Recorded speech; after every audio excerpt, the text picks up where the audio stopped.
Evening and welcome once again to Gaming Under the Influence. I'm Mike here with Alex, coming to you from GreenDragonCVR in Woodbridge to talk about video games. How are you, buddy? Oh, I'm doing pretty good, man. Just finished wrapping up Act 1 in Expedition 33 and gonna be carrying on hopefully with that game.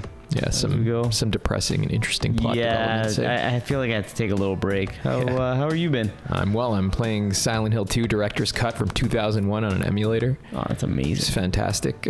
Our conversation just a week or so ago about remakes and remasters actually stimulated my attention in that. And it's been a great experience. That's good. That alongside the first Trails of Cold Steel game and rolling it back a few years. Yeah, nice. Yeah. So that's good. September's going to be a busy month though, so looking forward to playing some new games then. Speaking of new games though, there was Gamescom opening night live just a couple of days back. How'd you feel about that overall? Yeah, I thought it was okay. I thought it was pretty good for the stuff that we saw that we actually liked, but I felt like there was a lot of other junk too. Yeah, there was a lot of junk. So aside from that though, the things that we did see, which we're going to highlight today, are looking pretty cool, but yeah, I would say it was okay. Yeah, I think they got most of the interesting announcements for the year out of the way at Summer Game Fest a couple of months back. That was my impression. Yeah, probably. So there was less interesting new games for them to debut at this show, but yeah, there was some cool stuff that they showed, games that we were already aware of, and there were even a handful of announcements, I'd say, of new things that look interesting that we're going to recount for you today. Right on. These are the most interesting games of Gamescom Opening Night Live 2025. The first one is called Valor Mortis from the developer of Ghost Runner, One More Level. Did you ever play Ghost Runner before? I played a little bit of it, not too much. I kind of liked the concept, but just me never too. really, never really. I haven't pushed through it myself. Yeah, it was actually somewhat difficult, but it is an interesting concept, and this one looks to develop on the first-person melee combat of that. So here's a description from the developer.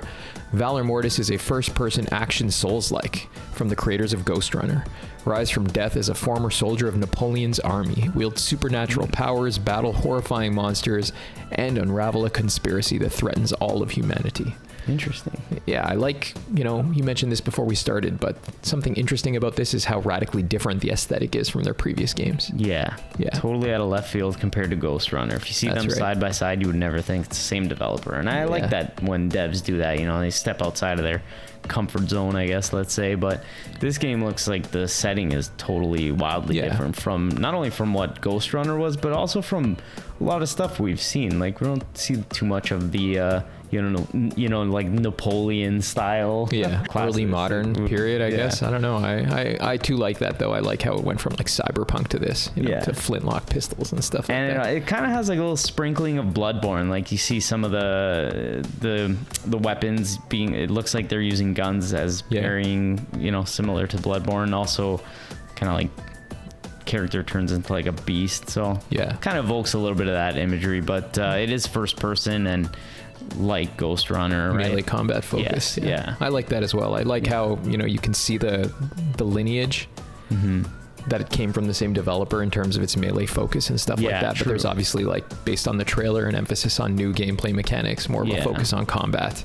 Definitely, like you said, a totally overhauled aesthetic. So based on the aesthetic alone, I think I'd try this game. But I do think that Ghost Runner was an interesting game that I'd like to revisit one day, and I'm looking forward to trying this out. Yeah, maybe it'd be a good idea to jump into Ghost Runner before this one launches, and then we can compare them, right? A little bit before. It's coming in 2026, so we're going to have some time for that. Nice. The next one, I think in chronological order that they were announced, was Lords of the Fallen 2. And you may remember that I said that the first one was one of the worst Souls-likes I've ever played. We do have a video out there about that's that. It's definitely not my... I put a lot of time into it, and my opinion oscillated back and forth from I like this to I hate it until I approached the end, and I just couldn't tolerate it anymore. Yeah, I remember conversing with you while you were playing it, and that kind of seemed to be the exactly what you said, back and forth, and then by the end you were like, I'm done. Yeah. At the end of the day, though, the things that I didn't like about it were things that I don't think are impossible to adjust, that being the lack of enemy variety.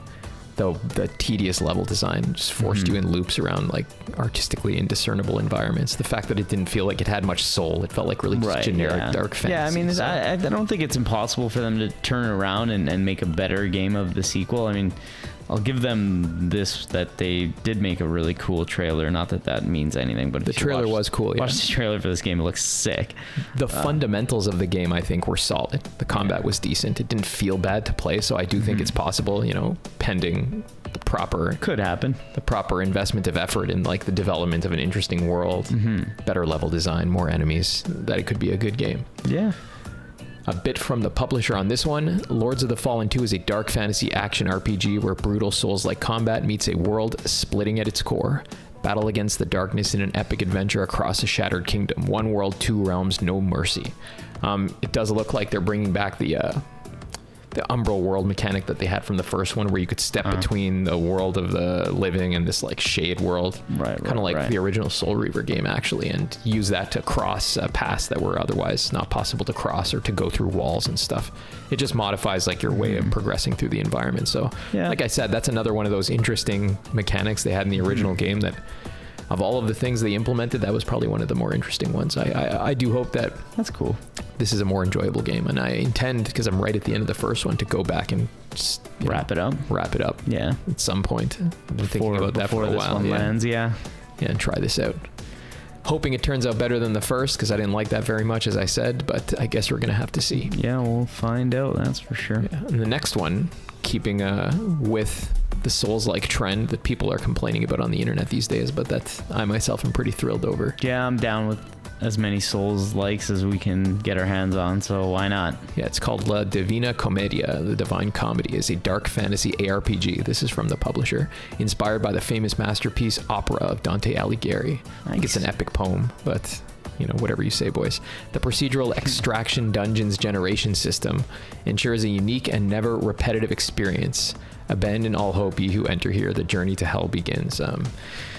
From the trailer, you know, it said in-game footage, and it looked like it was pretty cool. It looked like a fast-paced Souls. Yeah, you know what? When I heard the procedural dungeon thing, it kind of turned me off. But then I thought about Remnant. That's right. And that game had it, and we liked that. Yeah. Though both Remnants, so maybe it probably won't turn out bad because of that anyway, right? Yeah. I guess it depends how you pull that off. Like the cool thing with Remnant was they had those central tiles in each dungeon, like set piece elements that they connected to via randomly generated hallways. Yeah, I think you need that. I think that can work pretty good. Yeah.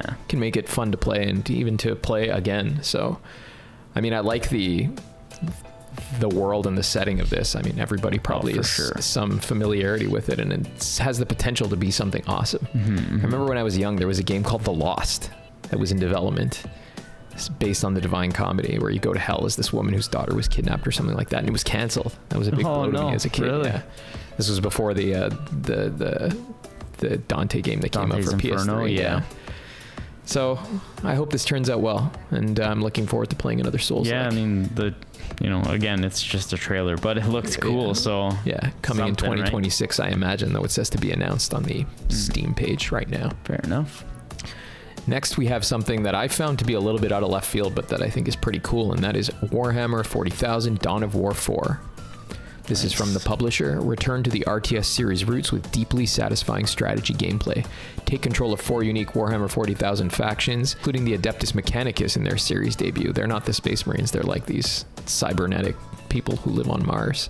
Fight through 70 plus epic campaign missions, as well as the replayable Last Stand skirmish and multiplayer modes.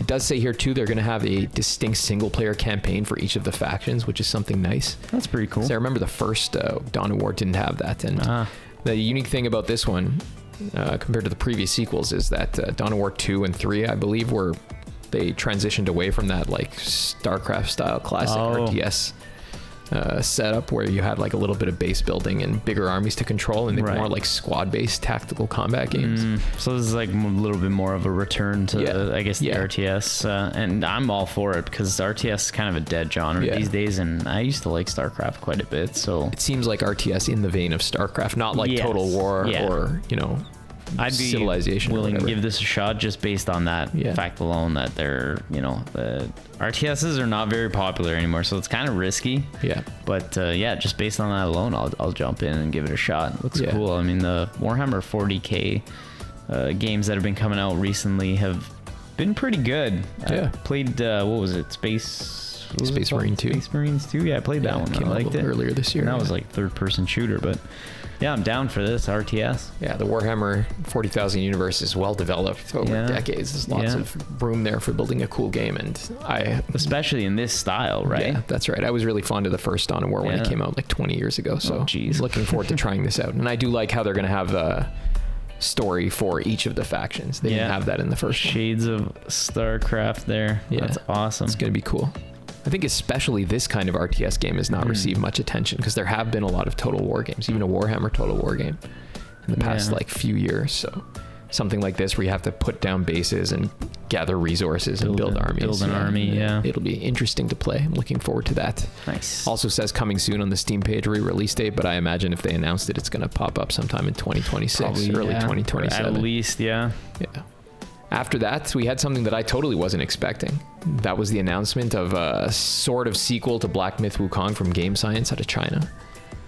And it looks cool, man. It's not a straightforward sequel. You're not playing the same character in a story that follows that one. Yeah. But instead it takes place in the basis of like another work of ancient Chinese or relatively old Chinese literature. Yeah. Something called Zhongkui. There's not much in the way of a description on the official website, and there's no Steam page yet or anything like that, but we have this from the developer. Thanks to the unwavering support from our players, the first Black Myth title has landed successfully. Upon completing the journey with the Destined One, we now aspire to take a tentative step to build more distinct game experiences, challenge ourselves with bolder features, and to bring fresh ideas to our world and narrative design. Zhongkui came as a natural choice born of the aspiration and other contributing factors. We are confident that in this new project, we can make refreshing changes, create new things, while taking a hard look at our past flaws and regrets.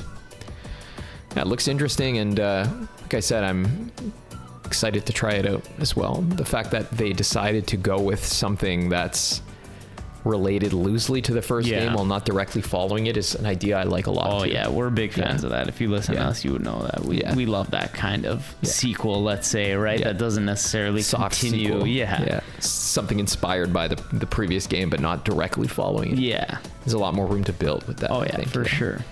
Definitely looking forward to it. Yeah, this looks cool.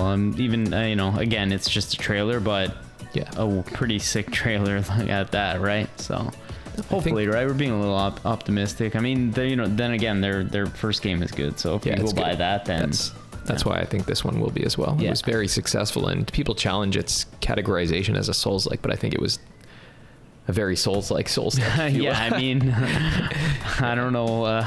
Incorporated more action elements, I suppose, than a lot of Souls-likes do, and some combo-based gameplay and stuff. But it was really an interesting game with a focus on frame-based action combat, on dodges and a little bit of parrying and stuff. Just with its own little spin, maybe, right? Yeah, very interesting game. And I, while not being an expert in any of it, I'm infatuated with the Chinese setting as well. Chinese world building, thing, drawing on on very old and storied mythologies and stuff like that. It should make for an interesting ARPG, Souls-like.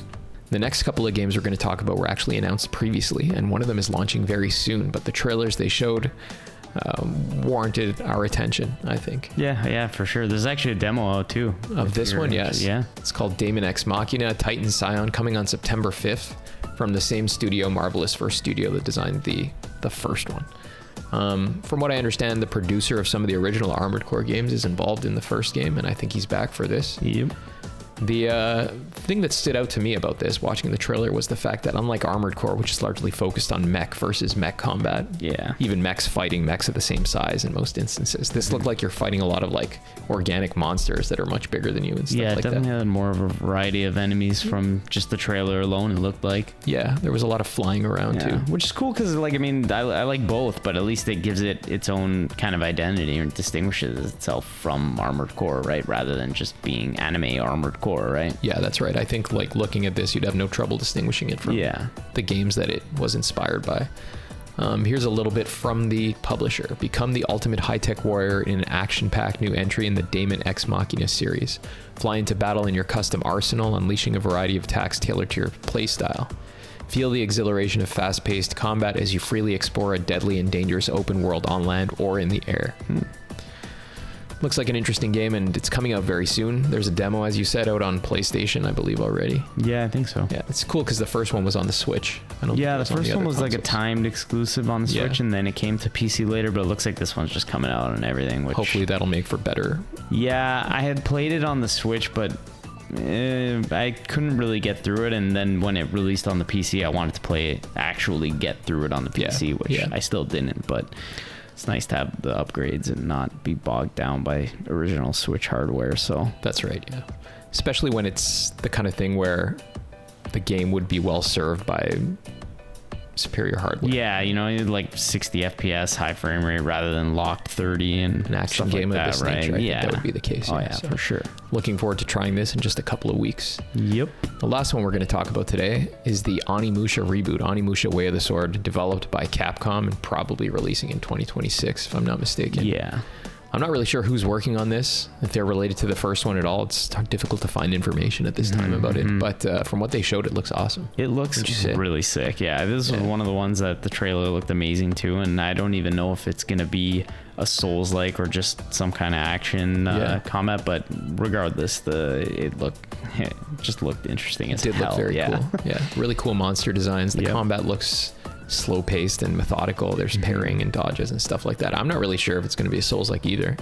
Probably nowadays most things of this nature will incorporate some of the mechanics. It'll have like the parrying, like, you know, Sekiro and stuff like that, but who knows, really. It could even be like a Ninja Gaiden style or something, which, I mean, I don't know how I would classify that. Character action, I guess. Character action, those are like really difficult character action games. Yeah, like, I'm not sure either. That's a good point. Yeah. The tougher end of character action. Yeah, but it looks like really unique, and, you know, like you said, the monsters and stuff like that. Yeah. Instead of just being, you know, that's the big human versus other samurais, there's some grotesque monsters and demons and stuff like that.